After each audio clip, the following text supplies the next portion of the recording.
Hello guys, welcome back to my channel that is epic everyday. और हम लोग जैसे कि आपने प्रीवियस वीडियोस में देखा कि हम लोग अर्थ का मुंडन करके सोमनाथ द्वारका घूम रहे हैं।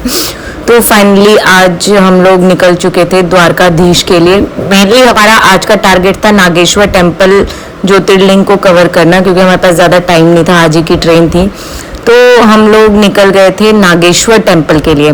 हम लोगों का प्लान था कि पहले हम लोग नागेश्वर ज्योतिर्लिंग देखने जाएंगे, अगर वहाँ से टाइम मिलेगा तो फिर हम लोग द्वारकाधीश भी घूम लेंगे। तो इस वजह से हम लोग निकल गए थे पहले नागेश्वर टेम्पल के लिए। नागेश्वर टेम्पल का जो सोमनाथ से डिस्टेंस था वो 6 आवर के अराउंड का था। 6 आवर वेदर अच्छा हो रखा था, इसलिए वो 6 घंटे कहाँ निकले कुछ पता नहीं चला। और रास्ते पे ये बीच कह लो या समुंदर कह लो, whatever you can say, ये जगह पड़ा था। ये जगह इतनी अच्छी थी, इतनी अच्छी। तो यहाँ पे हम लोगों ने गाड़ी रोकी और थोड़ी देर यहाँ पे हम लोग रुके।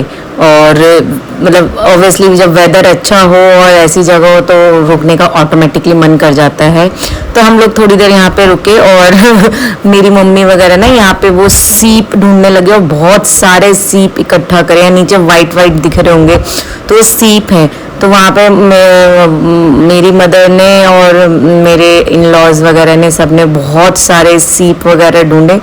फिर मैं भी बाहर आई कि मैंने सोचा मैं माशा की बीच ड्रेस लाई थी, तो वो बीच ड्रेस पहना करके उसकी एक फ़ोटो शूट कर लूँ। बट हवा इतनी चल रही थी कि मैंने बोला कि जैसी भी आ रही है ले लो, मैं अंदर जा रही हूँ गाड़ी में, वरना इसको सर्दी लग जाएगी। तो ये देख रहे हो यहाँ पे मेरी मम्मी, इन लॉज वगैरह सब सीप ढूंढने में लगे हुए थे। यहाँ पे ना शंख, सीप बहुत सारे रेत के अंदर ना बहुत देख रहे हो वहाँ पे कितने सारे वाइट पड़े हुए। तो रेत के अंदर ना काफ़ी सीप और वो सब पड़े हुए थे, तो लोग वही मेरी मम्मी वगैरह सब वही ढूंढ रहे थे। तो शंख वगैरह भी मिले, ये देखो शंख मिला, ये सीप मिला, तो काफ़ी मिले यहाँ पे ना। तो सबने आराम से मस्त यहाँ पे थोड़ा सा एंजॉय करा हम लोगों ने। और फिर यहाँ से हम लोग निकल गए आगे के रास्ते के लिए, क्योंकि वेदर बहुत ख़राब हो रहा था। तो हमने प्लान करा अब कहीं नहीं रुकेंगे, अब सीधा हम लोग, आप बादल देखो कितने काले घने बादल आ रखे थे। तो हम लोगों का प्लान था कि अब सीधा हम लोग नागेश्वर टेम्पल जा कर के ही रुकेंगे। जो नागेश्वर ज्योतिर्लिंग है ना, ऑल दो रास्ते तो बहुत अच्छे थे। एंड मे बी वेदर अच्छा था इसलिए और सुंदर लग रहा था, ग्रीनरी ना। लेकिन जो नागेश्वर ज्योतिर्लिंग है ना, वो मतलब प्रॉपर वहाँ पे कोई फैसिलिटी नहीं है, मतलब प्रॉपर गांव के अंदर है। मतलब आप ये कह लो कि वहाँ दूर तक कुछ है ही नहीं, घर भी नहीं है लोगों के।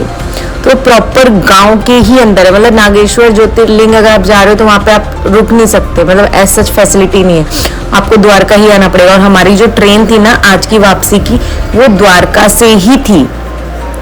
तो इसलिए हम लोगों ने बोला कि पहले हम नागेश्वर टेम्पल जाएंगे और फिर वापसी में द्वारका से तो ट्रेन है ही, अगर टाइम मिला तो हम द्वारकाधीश घूमेंगे, नहीं मिला तो कोई बात नहीं। नागेश्वर टेम्पल से द्वारका जो है वो 20 किलोमीटर्स है, तो वही आधा 1 घंटे का रास्ता बस। रोड खराब है इस वजह से 1 घंटा लग जाता है, अदरवाइज सिर्फ आधे घंटे का। और वेदर जो है थोड़ा खराब होता जा रहा था और हम थोड़ा डर भी रहे थे कि हम लोग फंस ना जाएं द्वारका साइड ही, बट ऐसा नहीं हुआ। ये फाइनली हम लोग द्वारका पहुंच गए थे। बट हम लोग द्वारका ना जा करके पहले हम लोग सीधा निकल गए नागेश्वर टेम्पल के लिए।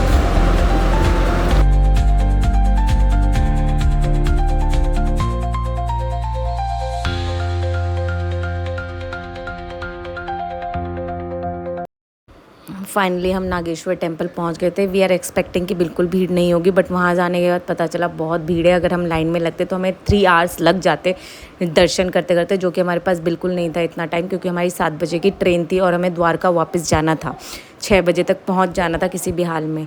तो हमें किसी ने बताया कि यहाँ पे वीआईपी एंट्री हो जाती है पीछे की तरफ से, आप कुछ पैसे दोगे तो आपकी वीआईपी एंट्री हो जाएगी। तो वी डिसाइडेड कि हम वीआईपी एंट्री करेंगे। तो हम बस पीछे गए और वीआईपी एंट्री का हमने जो भी चार्जेस था वो दिया और हम लोगों ने एंट्री कर ली। और एंट्री करने के बाद अंदर जाने के बाद हमें पता चला कि जो ज्योतिर्लिंग है उसकी आप पूजा भी कर सकते हो, दूध अभिषेक या रुद्राभिषेक वो सब कर सकते हो आप।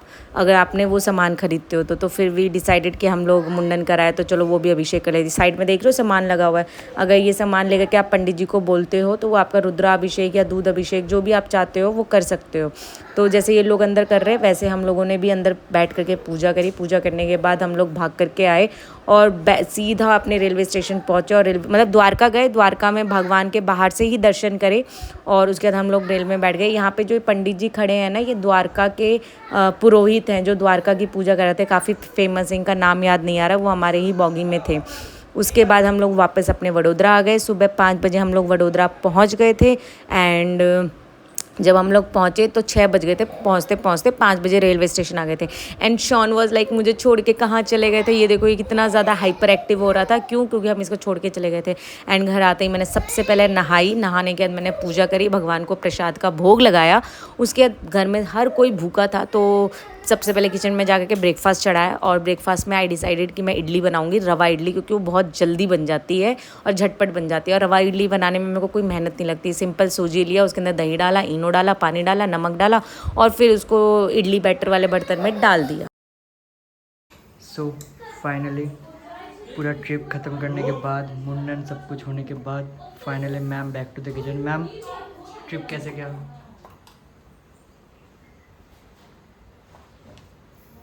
सो अब फाइनली मुंडन की जो भी हम वीडियोस डाल रहे थे इसी किचन में शुरू करी थी और इसी किचन के साथ ख़त्म।